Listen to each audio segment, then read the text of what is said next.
Special Event Alert.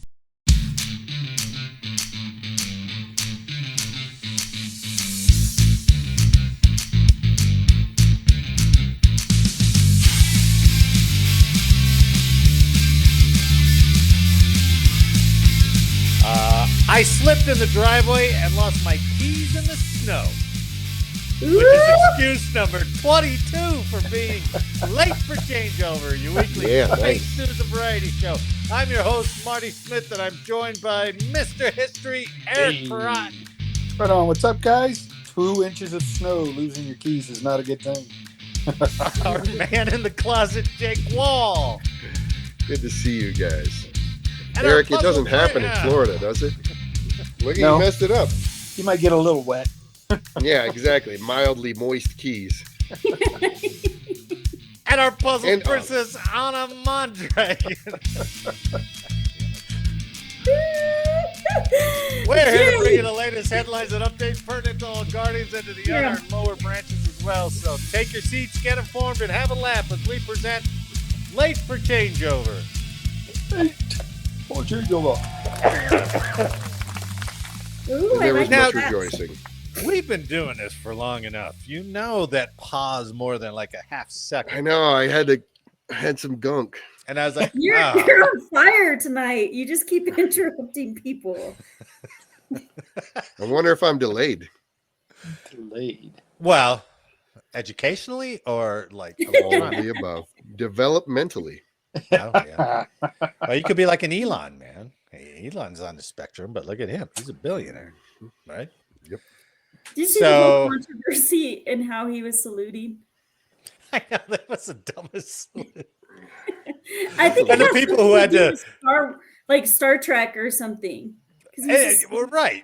It was kind of. I mean, it was just weird.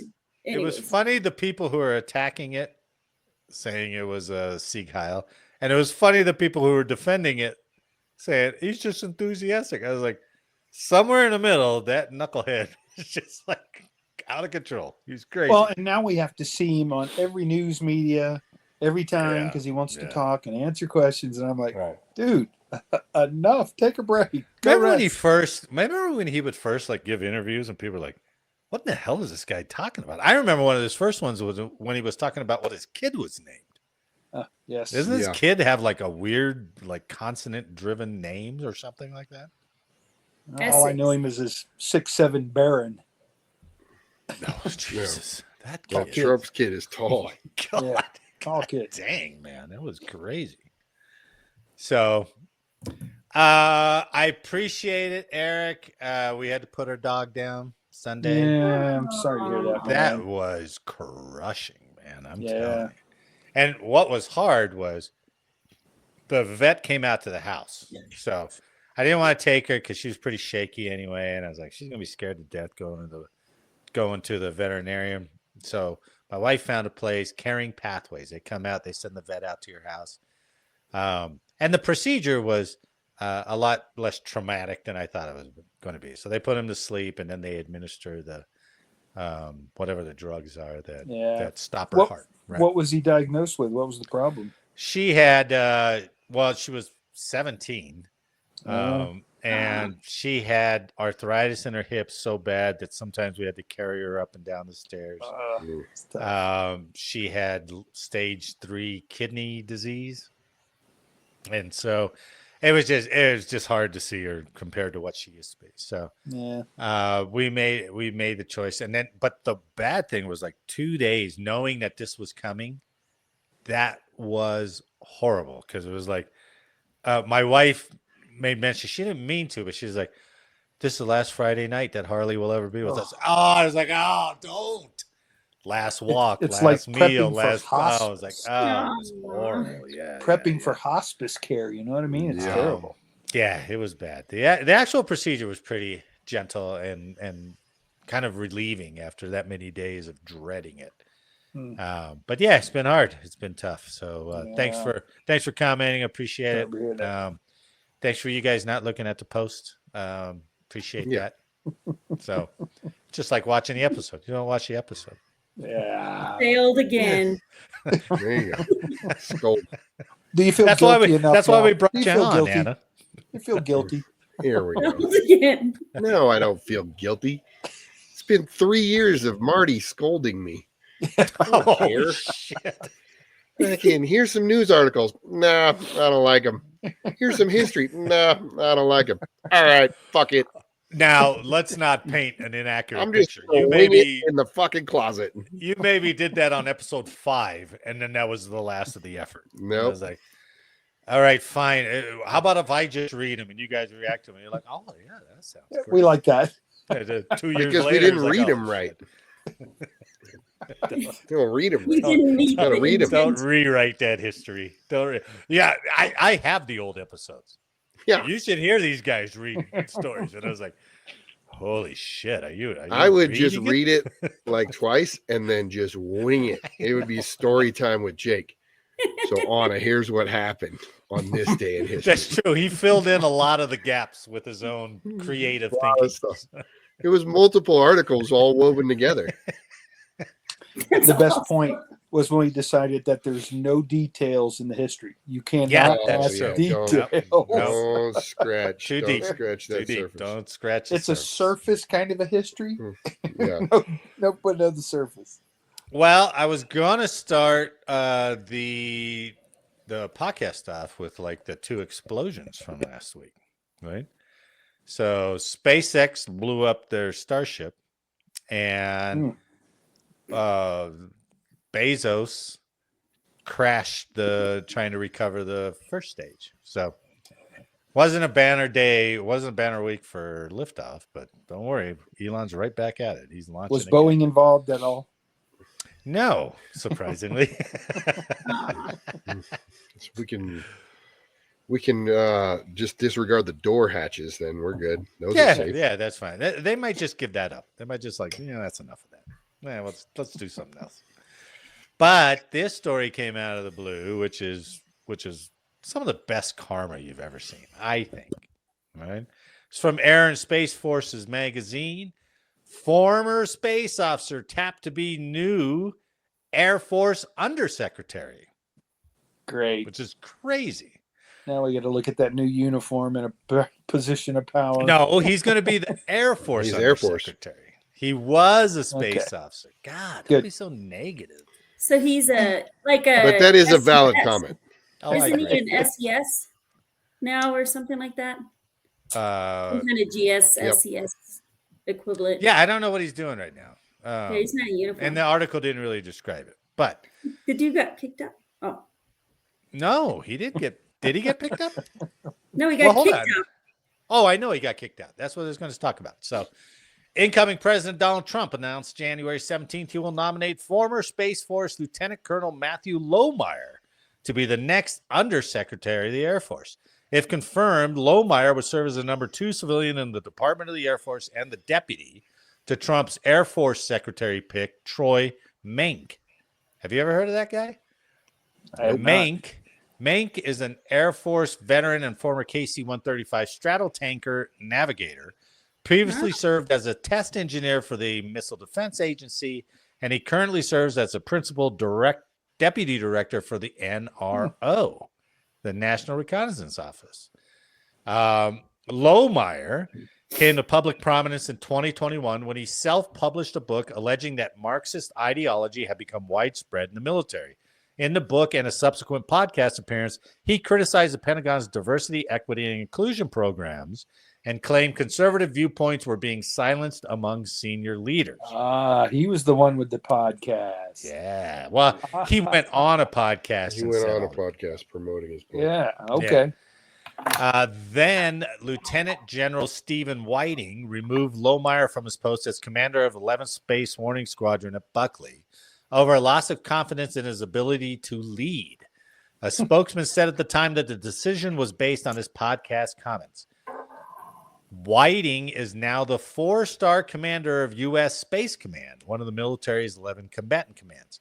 Shortly after being fired, Lohmeyer separated from the military, since he briefly hosted his own podcast and became a regular guest on others, keeping up his criticism of the military's leadership. Now he is poised to return to the Department of the Air Force, and Trump suggested Lohmeyer will reverse or eliminate many of the policies and programs he has criticized.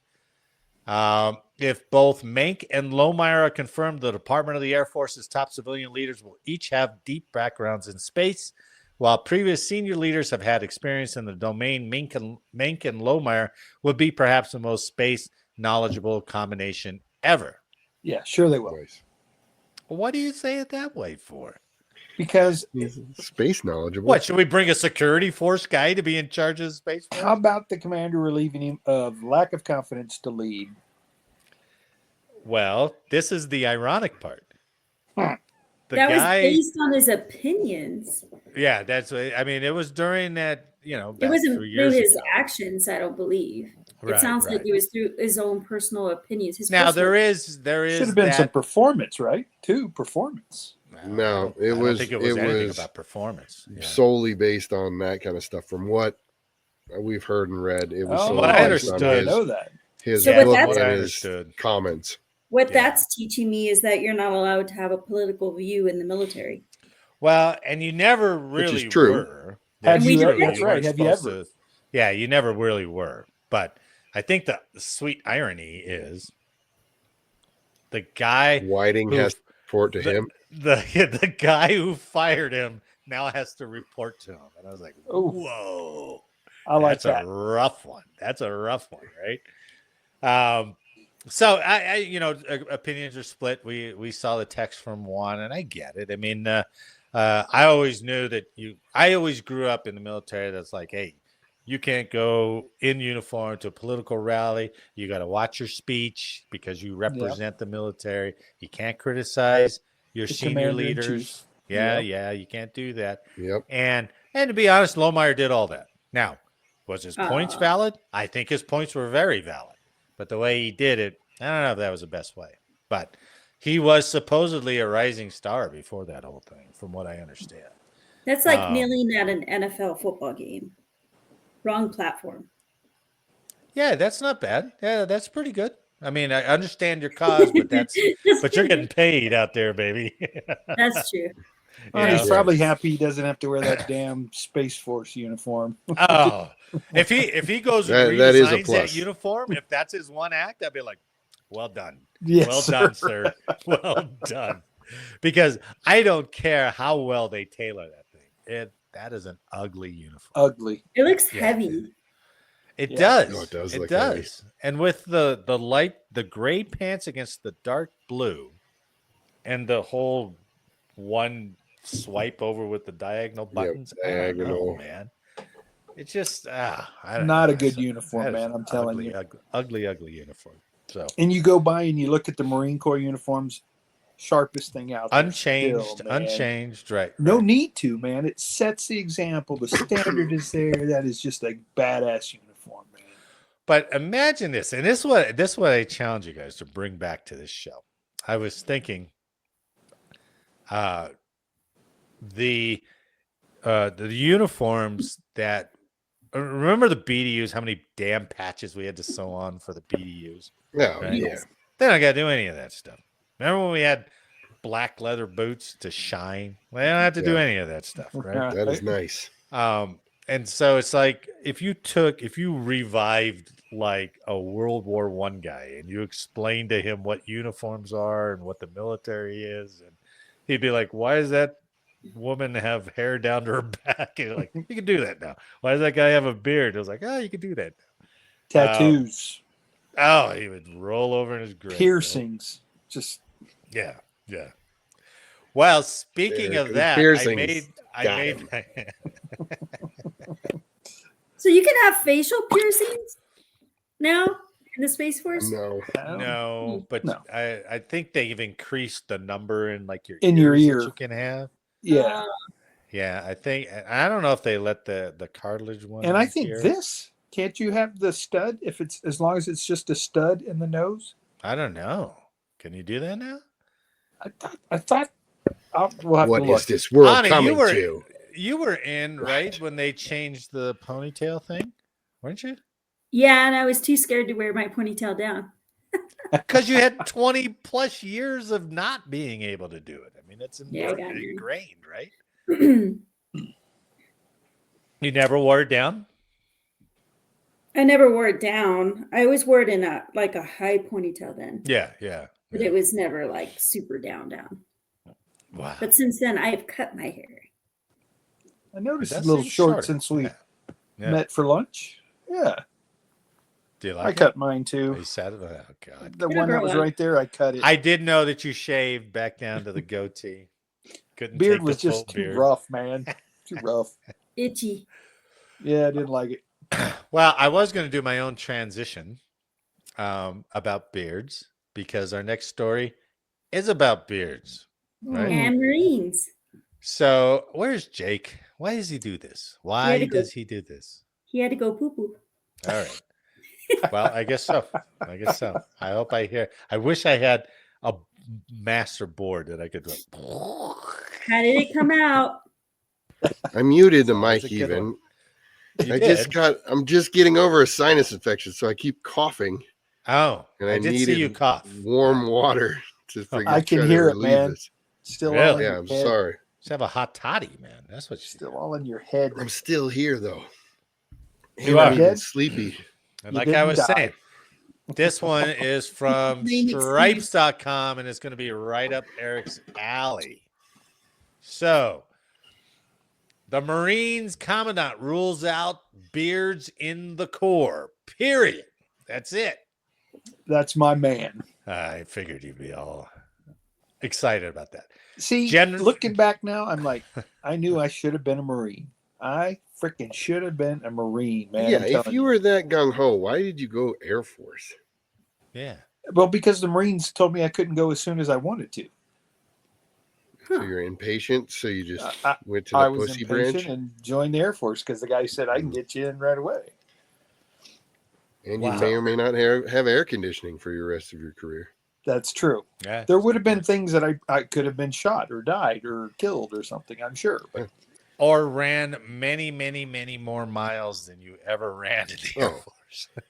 Or have to pull all-night guard duty on a Humvee because you couldn't lock it up. The Marines have safety in mind. We literally watched them do that in Osan. We would leave our tents in Osan, and the Marines are sitting there. Then they weren't allowed to lean on the vehicle, sitting there watching the Humvee. I'm like, what are you guys doing? They're like, we have to watch the vehicle, sir.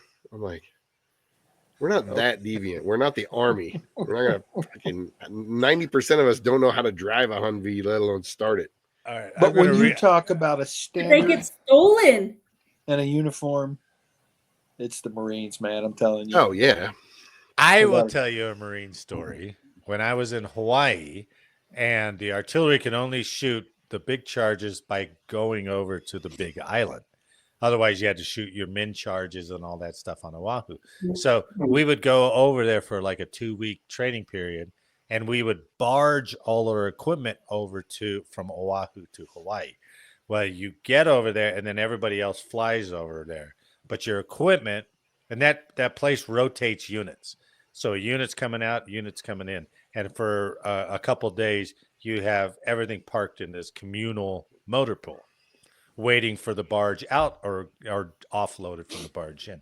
So when we were leaving that training,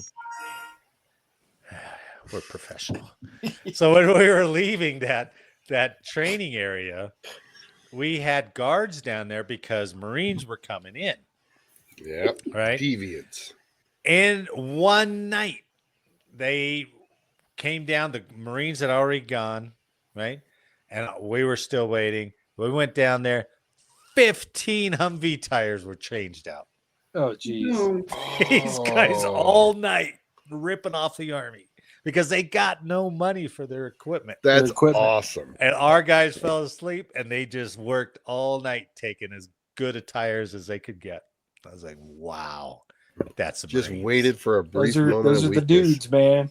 Yeah, that is hilarious. You don't put your top guy on vehicle guard at night, right? You put the 19-year-old who's going to fall asleep, and sure as shit. So I'm looking back. I can say I'm certainly happy I didn't join the Marines. But then, if you didn't know what you know now, of what the past 22 years was, true, I would have been like, Yeah, maybe I could have A done. 22-year Marine though is very rare. True. Oh Like, yeah. True. A lot of them are 4 and 6 and done. We're done. That's it. Yeah. Well, and that 22-year-old Marine or a 22-year career Marine also probably has like 3 ex-wives because he's given his whole life to the Corps. Yeah. He's Deployed. gone all the time. Right. That's he gave his beard away. That's right. No beard. None. Yeah. Eric, you need to bring it back. That's what I said. He looks good in that beard. Was it just here for the holidays or something? Come on. You know, it would grow and it would grow different directions and shit. I gotta could get to lay down. I know you and I haven't had hair in decades, but like you gotta brush that hair. I brushed it. I even used that freaking beard softener wax thing. That doesn't work. Yeah. Doesn't work. Yeah. It just clogs everything up and then the hair still go bing, bing, bing, bing, bing. And you're like, that's what mine did, man. All right, let's get back to the story. So, stripes.com, Marines Commandant rules out beards in the Corps. General Eric Smith, the Marine Commandant, said Marines are different even when it comes to beards. Smith told reporters last Wednesday that the service would not make any changes to its regulations that would allow Marines to grow beards. He said during a Defense Writers Group discussion, here you go, Eric. We're Marines and we're different. We don't have beards. The Marine Corps has a brand and we're making our recruiting mission. We always made our recruiting mission. And what we don't want to do is tinker with the ethos of the Marine Corps. I couldn't help it. You just got to gaining momentum when you're reading this. What's joined wrong us with saying no. Listen to this part. You joined us. We didn't join you. You knew that coming in. You signed up. We don't have beards, and you knew that coming in. It's like, wow. I like it. So shut up. Yeah. Basically. Some Marines can grow a beard through a waiver process for pseudofolliculitis barbae, which causes painful razor bumps and disproportionately affects black men. That's a medical waiver, not a fashion waiver, Smith said. It's not a, well, I decided I wanted to waiver. It's like, damn. I like the way the man talks. All military services have faced growing legal and internal pressure to relax grooming standards as debates on social media and in various other forums highlight the struggle to balance tradition and uniformity with individual rights. Military officials have argued facial hair could prevent a perfect seal of a gas mask. That's really like the only, I mean, that's really, the if only you think thing about it, that's the only practical reason they have for you and to they're shave. on the ground.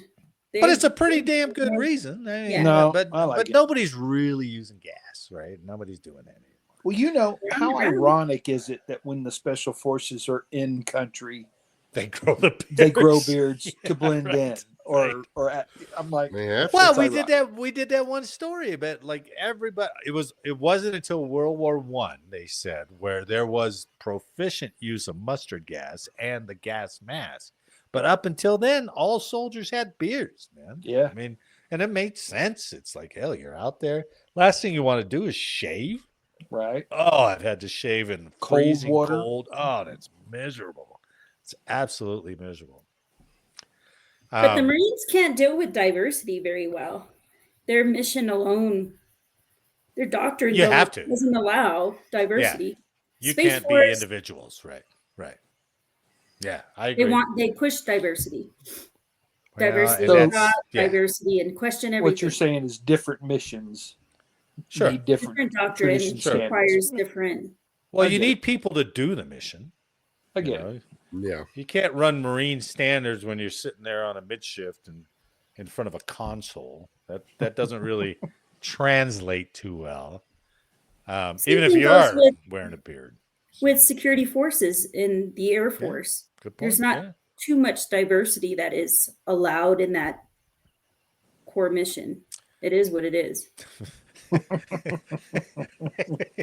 That's right. I think, Eric, you're getting more and more radical the longer you're out. Nice.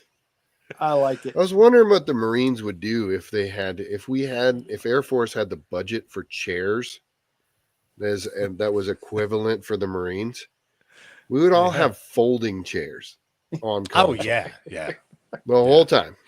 You'd have to bring in your pillow from home and be like, chair pillow. You know, waiting for that chair pillow. That's my chair pillow. Yeah. There'd be a lot of Perot, I've got hemorrhoids. I've been sitting on this cold ass hard Baptist church folding chair for months. I don't want to hear about your hemorrhoids. Get that fucking soft ass pillow top out of here. Go grab that MRE box. You can sit on that. Yeah, sit on that. Jesse sit on some Polar cardboard. would not approve. Jesse Polar would not have approved. No, that's true. No. But the Marines did just recently lose that case to the 3 Sikhs. Where that, the Sikhs went to court. And they lost that. That's the wearing the turban. Yeah, but they have the beards for the religious reasons. So the Marines lost that case, so they had to let that go through. So I guess maybe that general's just taking the upswell in like pushing back on all this stuff, and it's just like, nope, we're not going to wear beards. I feel it. Religious waiver and a pushback is different than. Everybody's growing beards. We should be able to. Right. So they're waiting for the Air Force's study on beards. They're also waiting for a Navy study on beards. So that's what Congress is doing. So we'll see what they do. I tend to agree with the Marines, but at the same time, I don't know if that really extends out. Maybe the Army, Navy. I don't know. I don't know if they need it. Space Force. My point definitely don't need it. The tradition of 200 years of your military, from I don't know when we started going clean face to look more professional, but I think that period of time was a good thing. You looked sharp, you looked professional, you were a professional soldier, and I think that was good. Well, it's also being part of a whole culture, accepting into what that culture dictates. Agreed. And that's also part of it too, I think. So do you think China and Russia are spending all this money on studies within the different branches to see if they can have beards or not? It's a simple no. And then we wonder why grow beards. Can't get pay raises. Well, yeah, that's true. What a brilliant segue into our next story. Thank you very much, Puzzle Princess. That's perfect. Speaking of pay, this next story is from military.com, and it'll boil your blood, Eric. It'll boil your blood. All right. A study showed that U.S. military pay is generally competitive with the private sector. All right. U.S. service members earn more in money and benefits than most civilians in similar demographics, the Defense Department said this week, following the release of a military pay review done every 4 years.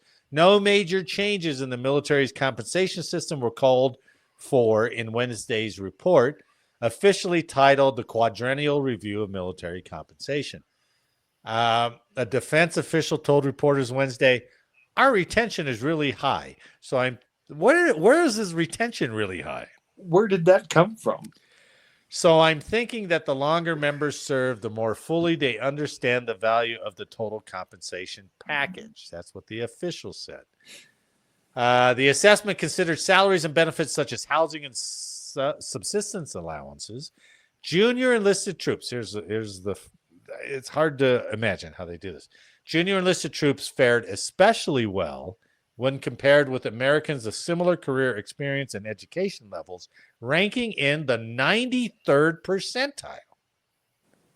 So are these the same guys that lived in quarters with mold and had the bad water and had the food stamps? Right, the food. Yeah. That's the ones we're talking about. That's the ones we're talking about. And we're on call 24/7, basically, right? And that's the ones we're talking about. Leave at a moment's notice. Yeah.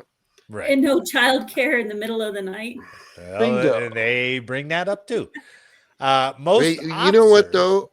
This whole thing, remember that annual review we had to initial or we would get mailed, right? Yeah.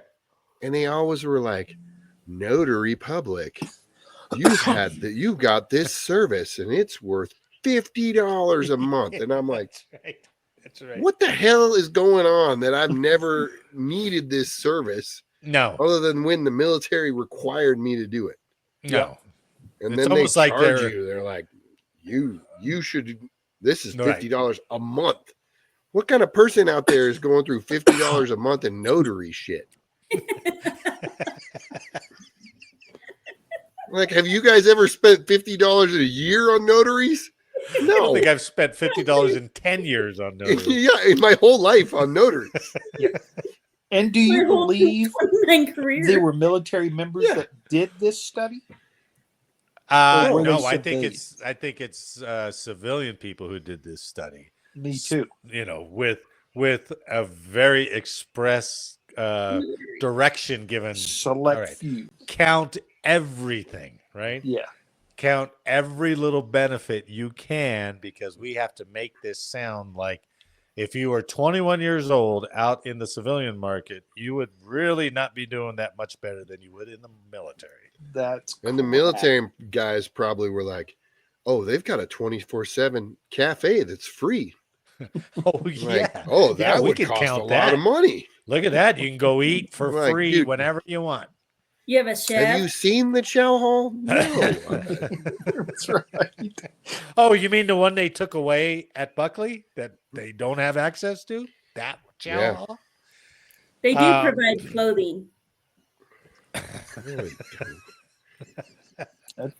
That's true. Look, how much would you honestly pay? Like she's defending it. Anna, how much would you honestly pay for, if you had to buy it, for an old school PT uniform? Like the swish crap with whether you were an extra small or extra large, it had an 1.5 inch inseam. Did not matter what size.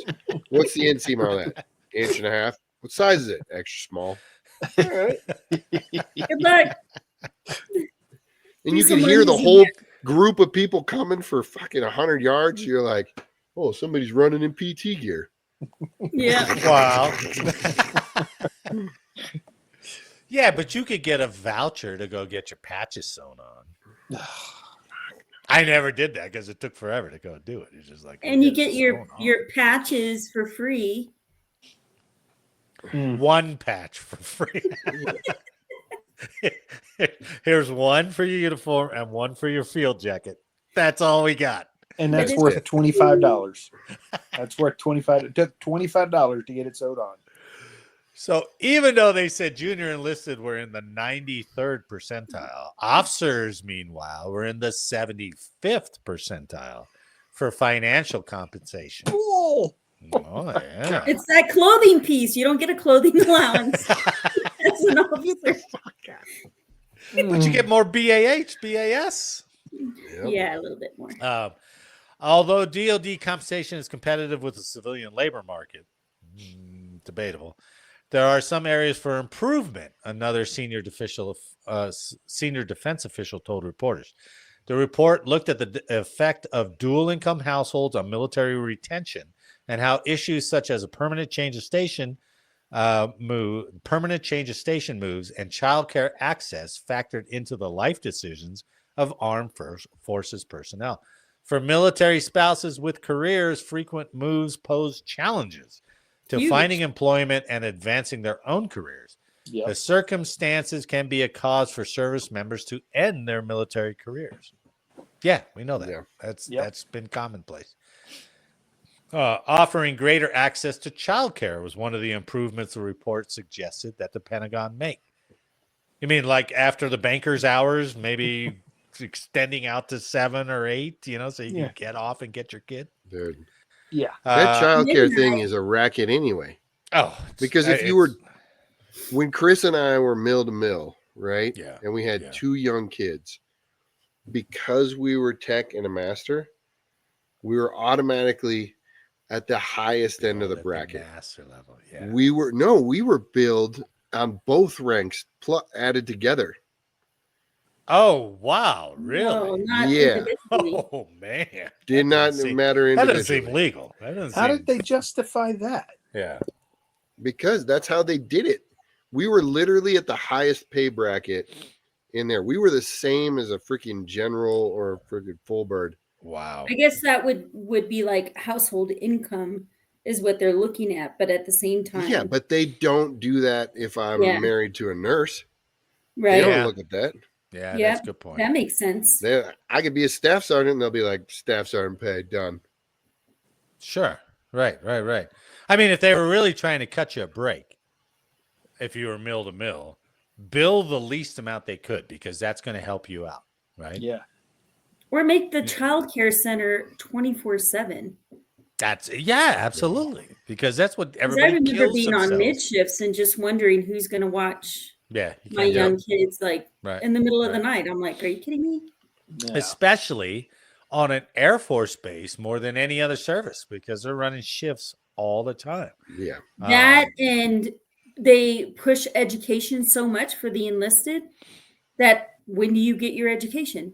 After hours. There's no child care for you. You don't have time. Yeah. Well, I think this here study is bull. My opinion. Bull. I mean, I don't know. It depends on how they word it, though. Yeah, that's generally that's competitive. I think it's very cleverly but worded. can't you do that with any subject? When we both know, if you talk to any young airman or private, they're going to tell you. You know, and who knows? They probably factor in like training. I'm sure they like, oh, you could get a VA loan. You know, look how much money you're saving there. That's $20,000. Throw that in the calculation pool. You know. Yeah. Yep. The military needs to do a better job communicating with service members and recruits about compensation packages and benefits that often get overlooked, such as free dental and health care, the report said.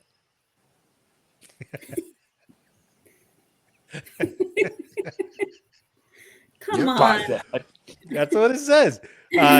Defense officials said they would begin implementing the report's various recommendations as soon as possible. So for all you worried that service members were not making enough, don't worry. They're doing just fine. Just fine. Right? So as Congress and the Senate continue to get free health care until they're dead. Oh, come on, Eric. Right? I mean, you pick your doctor, you get to keep him. It's so fair. It's really fair.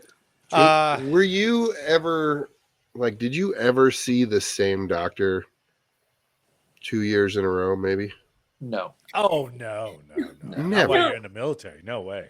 No. So it wouldn't even be a year sometimes. Yeah, sometimes. Since I had joined the military all the way up to 2021, whenever COVID hit, I think it was 2021, 2020. Yeah. Anyways, one of those years. I went in because I wasn't feeling good and I thought I had COVID. I walked out and they were like, here's some high blood pressure medication. But I had he was like, if I can go back at least 5 years and read your charts that show that you've always had high blood. I was like, it's always high. It's always high. Yeah. Like since I was 18. Right. Yeah.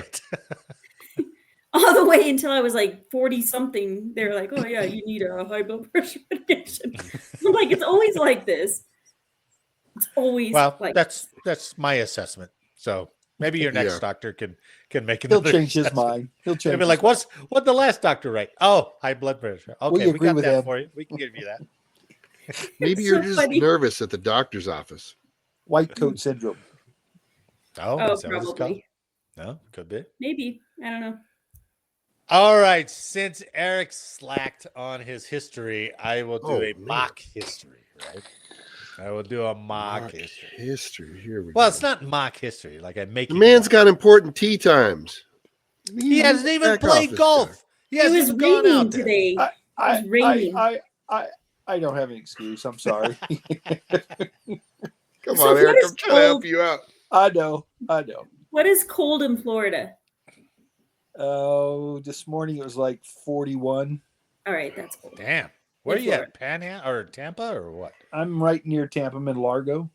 Yeah, that's pretty cold. So we got a high of 55. I did hear Houston got snow. Yeah. I don't know if that's true or not. But a blizzard I saw on the Today Show. The Panhandle What'd you Northern say about the Florida got Today snow. Show? They had a girl up from Houston making snow angels. Oh, really? In Houston? Nice. My God. Mm-hmm.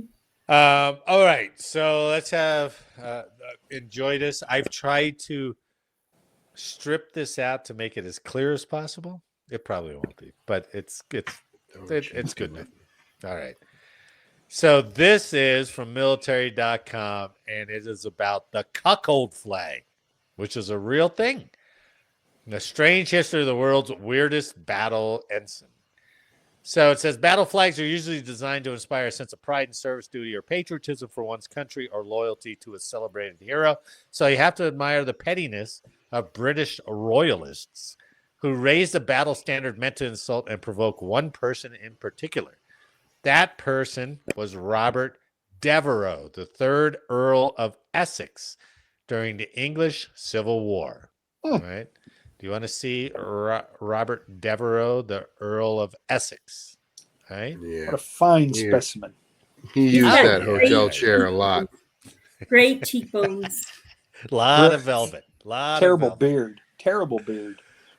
Devereux came from an aristocratic family, a noble stock that both served Queen Elizabeth I and then rebelled against her. His father, the 2nd Earl of Essex, was executed for treason, and Elizabeth abolished his family title.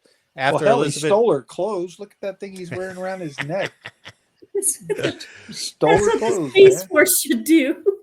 Yeah. For you. Have a big collar. That was the runner-up Space Force uniform. The cufflinks represent you reaching towards the stars, and the collar is the atmosphere. Is the engine plume. That's what. Yeah. Oh, that's a good one. Yeah. Ooh, that is really good. After Elizabeth died in 1603, King James I restored his title, and young Robert, then just 13 years old, suddenly became an earl. Not long after, he entered into a political marriage with Frances Howard, also a young teen. But before the young earl could consummate his marriage, he was 13. He was sent on a 2-year grand tour of Europe. While Devereux was off completing his education, his young wife was getting an education of her own with Robert Carr, the Earl of Somerset. Oops. All right. So he's off touring Europe. Robert Carr is getting it on with his wife. Oh. When the Earl of Essex finally came home after 2 years abroad, his young wife didn't want anything to do with him, let alone consummate their marriage. She contacted her great uncle, a noble close to the king, to obtain an annulment. When the Earl of Essex, Robert, resisted, the case became a major public scandal. Lady Essex claimed that the Earl was incapable of consummating the marriage because he was impotent and submitted to. She said he was impotent. He needed a blue chew. Yes, this brings us to our sponsor, Blue Chew. Eric, at his advanced age, has been rock hard for 14 hours straight, thanks to Blue Chew. Well, I ate 3 thinking they were gummies, so that will happen. Oh my goodness! Oh my goodness! If only that would have saved Earl a lot of trouble. Yep, no doubt. But look what Lady Essex did. So she claimed he was impotent, and she submitted herself to a medical examination to prove she was still a virgin. Do we have a picture of this Parisian whore? We do. This is Lady Essex. Oh. That's Lady Essex. There's a little come hither look in those eyes. Okay. Oh, she's got just in the eyes. Yeah, just in the eyes. But she's. You keep waiting for her eyeball to blink.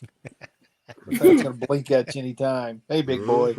So she went and got examined if she was still a virgin. No fewer than 12 experts examined the lady and determined she was in fact intact. Well, doctors look at her down there just to say she was a virgin.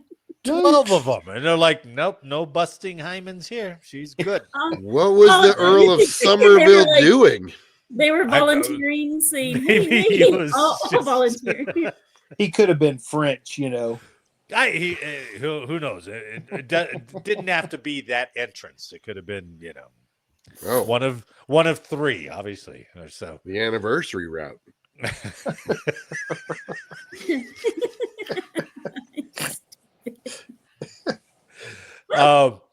So the Earl argued. Listen to his argument. The Earl's unhelpful argument was that he was only impotent with his wife and had performed quite well with other ladies in the past. Just a 15-year-old saying this. He's 15 when he's saying this. The entire controversy became a public spectacle, and the Earl of Essex became a laughingstock. By 1613, King James gave the Earl's wife the divorce she sought, but the damage to Earl's manlyhood had already been done. Poor Frances, that's her on the screen, the one-time Lady Essex, married her lover, the Earl of Somerset, who apparently did not bust her hymen. So, and became Lady Somerset. The Earl, or maybe they paid the doctors off. Could that have been possible? Maybe they paid the doctors off. The Earl went on to join the Protestant armies fighting in continental Europe for the next 20 years. So this is a little complicated. I've pared it down. In 1625, King James died and his son took the throne as Charles I. Everybody hated Charles I in charge, so they started this rebellion. Right? In 1642, Parliament raised an army to fight the King's Royalists, and the Earl of Essex was voted to lead it. So Robert Devereux is now the leader of the army. Among the karma. Well, not yet. Hold on. Among the parliamentary forces was Colonel Sir Horatio Carey's regiment of horse. So he was fighting with the Earl. Then there was a battle. Then Carey flipped sides to fight against the Earl. Dick move. Yeah. Horatio.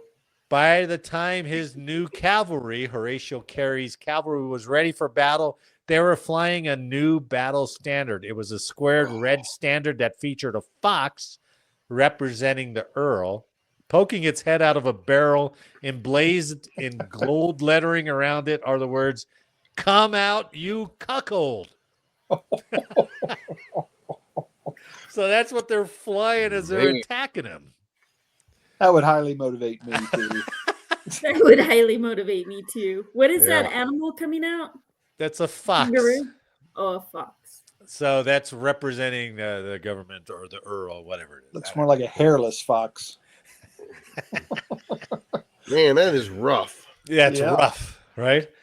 So the story doesn't end well for the Earl of Essex. He was forced to surrender and had to escape by a fishing boat. He was soon outshined by another parliamentarian, Oliver Cromwell, who eventually would force Essex to resign his commission. Essex would die in 1646 without an heir. Now, back to the she late. Might have been telling the truth. Maybe, but back to the Lady Essex. All right. As for Frances, she was later accused of poisoning Sir Thomas Overbury, an advisor to the Earl of Somerset. She's a black widow. Who she married. Both she and the Earl of Somerset were arrested for the plot because Overbury had opposed their marriage. In the ensuing trial, one of the members, and this was back before the whole battle of the Cuckold Flag. So she was under trial in 1615, and one of the members of the jury who sentenced Lady Somerset to death was none other than Robert Devereux, the Earl of Essex. Ooh, nice. He So got he's her. like, "You're going to death, you bitch." No. that's karma. But karma. the king commuted her sentence and sentenced her to life in the Tower, which was also commuted, and then she died 10 years later. So, Do you think Devereaux, once he saw that flag, was like, dude, I promise it wasn't me. I wasn't even watching. Like he tried to justify it. 12 doctors, dude. 12 doctors. I was good with a whole bunch of other women in Europe. Just ask me. I was wrecking it in Europe. Yeah. Yeah. And that was like 30 years after the incident. And this guy flies his flag about cuckold. So what a horrible reputation he had. You know what I mean? That's hilarious. Thought it was also- interesting.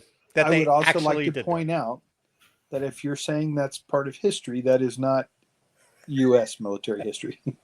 Oh, that's interesting. snap. Well, we empower men who are cuckolds. These days, we're like, oh yeah, bro, good job. Right? well, is Will It's so Smith strange is Will Smith still a movie star? He's very clearly a cuckold. You know what I mean? Well, I think his Whoa, burial how they was flip when you he guys. hit that guy. What is his name? I can't think of his Oh, name. yeah, who was a comedian that he hit? Um, I don't know, but all the Rock, stuff that's Chris come Rock. out, yeah, Yeah, Chris Rock, yeah. but all the stuff that's Daddy come out juice. after that about their marriage and all that stuff, it's like not too great. Yeah. Not too No. great. Nah. I was You think surprised by that Lomar's story. going to send that on his first meeting invite? Just send that flag. The Come on flag. over. It'll just be the General Whiting. Whiting. It'll Come be out, like, you cuckold. Office 452.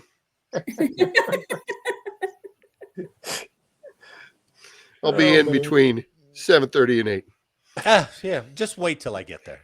Yeah, just wait till I get there. You answer to me now, bitch.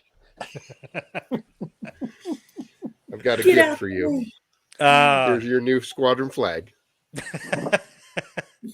I was surprised, Instead of actually. come out, I'm a.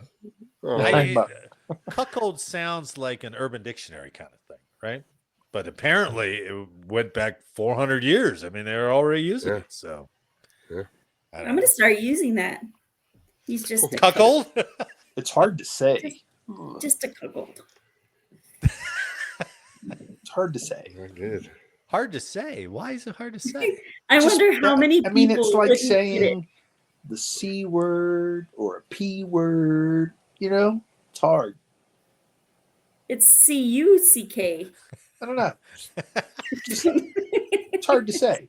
All right. It's a different vowel. For me, it's hard to say. Sorry. It's hard to say. Because You you're just take so practice demure. there. and Just you practice. Just practice. All right. When I get off tonight, I'll say it. I'd love to hear. say I'd love to travel back in time and talk to a staff sergeant Parrot. They're like, "Hey, can you say cuckold?" He's like, "Fuck yeah! I just called this guy dead 10 times last night." But now Grandpa Parrot is like, Yeah, different story. It's Different I never use that language. I don't know, it's I Is it want a to set a naughty good word? example. It's not a naughty word. But it sounds like Oh, one. it's a naughty word. I mean, it's like kumquat. it's just right? saying that the person's unfaithful. He's a cheater. No, he's saying that he got person cheated openly on. watches his old lady get Yeah, wrecked. right. That's why it's hard to say. Yeah, That's what that chair is for in the hotel room, Anna.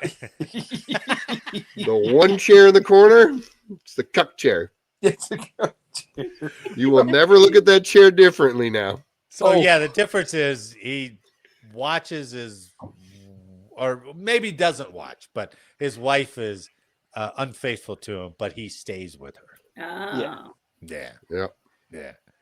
So this guy made a whole flag about it, rallied a whole army around it. It's like, we're calling this guy a cuckold. They're like, damn right, nice, that'd be awesome.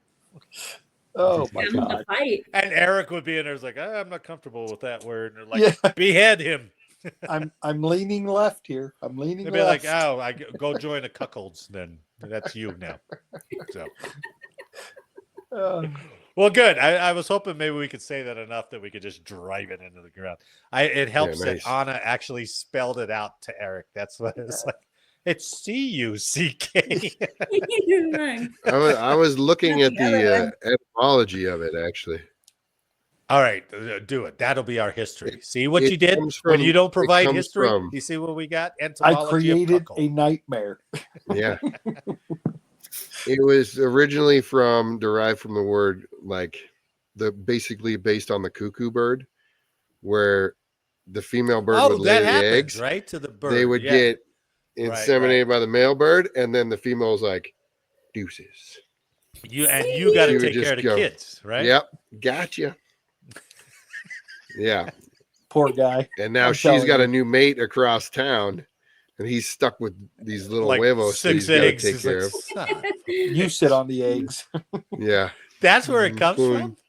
yeah, Really? that's kind of cool.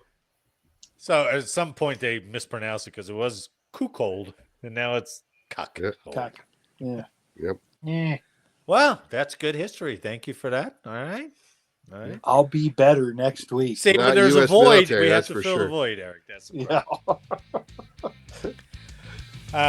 all right, let's wrap this cuckold episode up. All right. Damn it. I'm thrown off without your history. I don't know how to come back to it. That was good. I'll fix it. On behalf of all of us here, I'd like to thank you for listening today. Please like, share, and subscribe, and let us know how we did in the comments. And make sure that next week that you are not late for changeover. Ooh, that was good timing today. Yeah, that was quick. Get the button in your hand. It's good to have the crew back. And for everyone listening and watching, thanks for watching and listening. We'll see you next week. Happy New Year! Have fun, guys. New Year. I haven't been on since the New Year. Oh, really? No, you were on that first show. We did. Well, Happy New Year again, bro. It's January, Chinese y'all. New Year. Happy Chinese New Year. Yeah.